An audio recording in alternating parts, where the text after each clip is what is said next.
two examples of programs that really do focus on that I think have been replicated and are replicable. The first comes out of the Harlem Children's Zone and the work that they are doing around baby college. It's the understanding. You talk about, we are going to have children who are raising themselves, but quite frankly, this is maybe the second generation of young people who are raising themselves, and we're getting mad at them because they're not doing it right? So with that understanding, it does, bring in parents who are young, and while, for some mothers, while they are still pregnant, and helping them to navigate, if they are not with their partner, navigate what it means to be partners together for the sake of their child. Helping them to understand basic child development.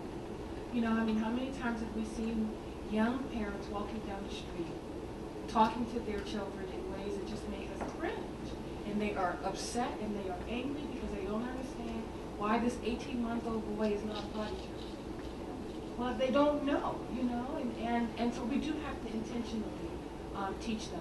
And in fact, baby college at the Harlem Children's Zone has been so successful that there are parents from other income groups who have been trying to register because you don't get a book. People don't know. You don't get a book when you become a parent. We don't know what we're supposed to do. And out of baby college also in Brooklyn is now the Excellence Baby Academy.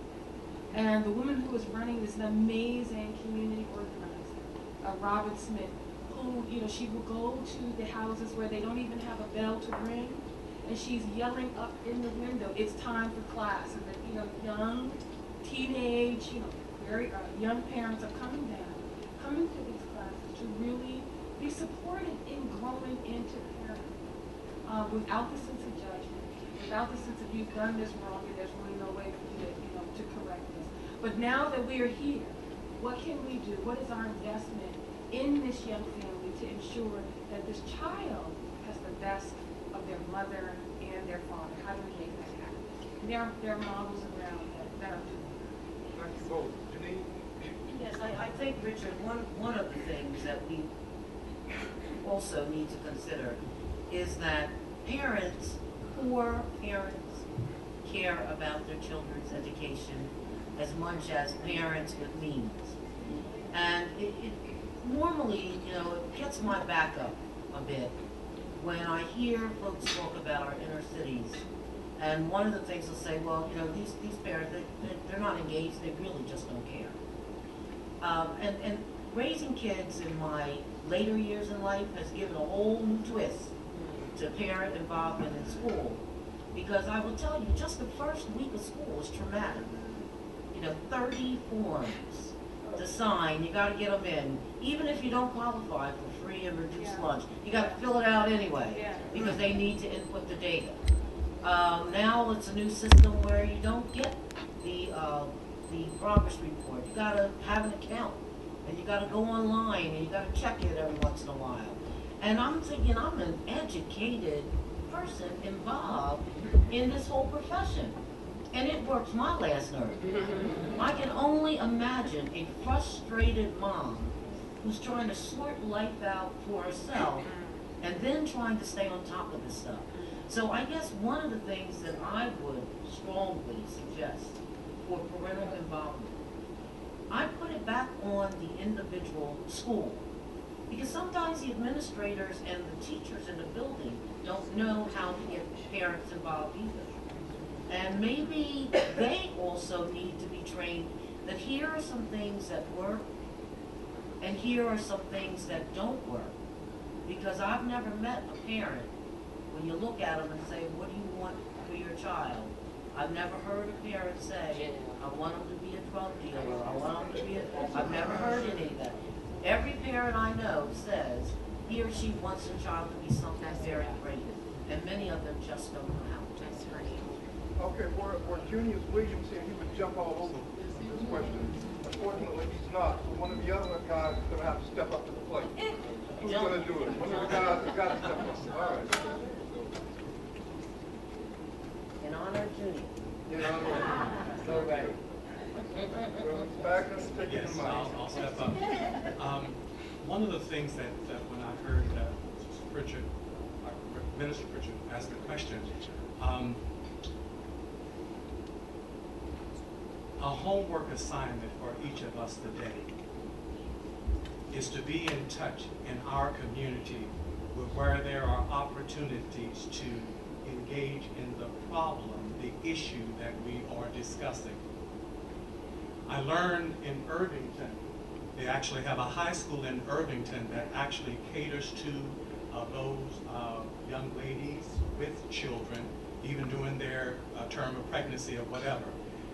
One of the things I would be concerned about if I were in that community as a resident or whatever, a fellow minister or whatever, would be to make sure that that program is as effective and that the resources are applied to treat them as if that nothing ever happened.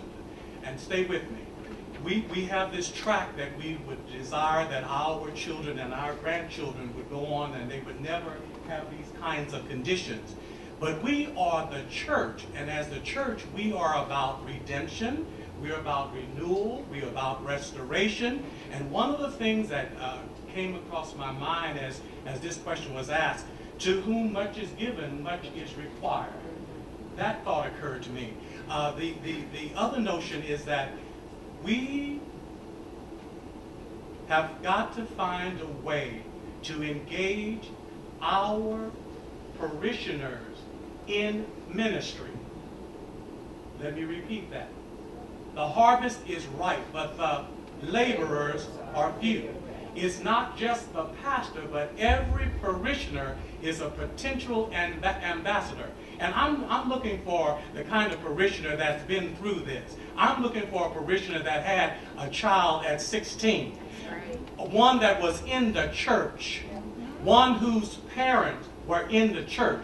Well respected in the community. But it happened to you. And therefore you're going to have a sense of compassion as you seek to minister to those that experience a similar situation. Are you with me? So in dealing with this, the programs that Dr. Simpson mentioned and other programs that exist, and there ought to be others that ought to be supported by people like us that are listening to me now and other members of our church. I'm often shocked at the number of associate ministers and persons like that in the average congregation, and they're looking for something to do.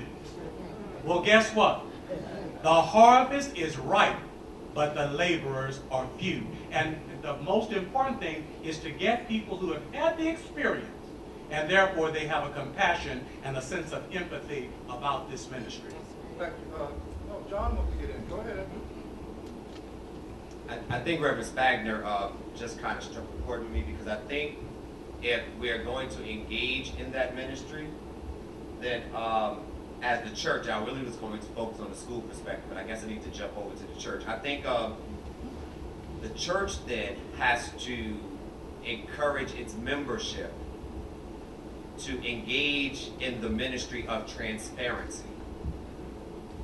The problem with the church is that we have our baby out of wedlock, and then 20 years later, all of a sudden we were the holiest things in the world. That's right. I know that's right. And then we're so heavenly high that we're no earthly good. So now that I'm a deaconess, or I'm a trustee, or I'm a minister, I didn't do anything wrong. So, and I'm on the front line for the young people that have done everything wrong, and I'm damning them to hell for the same thing I did 30 years prior. I know that's right. So before we can engage in a ministry of anything else, we need to engage in a ministry of transparency, to let those who are looking at us as models of holiness, righteousness, whatever, see that we are the same truly as they are. That's right. That's another reason why some people never walk in the doors of the church. That's right. Because we've created a barrier that says we've got it right and everyone else has it wrong. That's right. So before we engage in any other ministry, we need to start with the ministry of transparency. That's right. What I've also learned, and real quick, that's effective with parents, is that parents have to believe that our doors are truly open in the school system, and that we are attentive to their individual needs. There's not a such thing as I won't say there's not a such thing, but no one package can really meet the needs of parents. Parents have particulars, and we have to be flexible to adjust. I mean, just the other day I had a parent, student coming back from suspension, and I was ready to get this parent, get them right, or I'm getting them out of here. Until she says to me, my goal is to just see my son graduate. I've told him I don't know how much longer I have to live. That changed my perspective. Now I know why she couldn't come in when I needed her to come in the first time. That's right. And I know perhaps why he might be acting out. That's right. That's right. So now my rules, some of that stuff has to go out the window. That's right. Because I have a need for both the parent and the child. That's right. And the problem is we don't want to go deep enough, and sometimes we're not courageous enough to shift and say, you know what, I went at this thing wrong. That's right. Let me reposition myself to see how I really can meet this family's needs. Because we have the power, we don't want to look powerless by saying we're wrong. That's So right. sometimes with parents, the fact that we can Right. admit that and look at the particular and say, okay, I need to adjust to meet your need and the need of your child. If we were willing to do that with every child, I think we'd have far greater success. Definitely.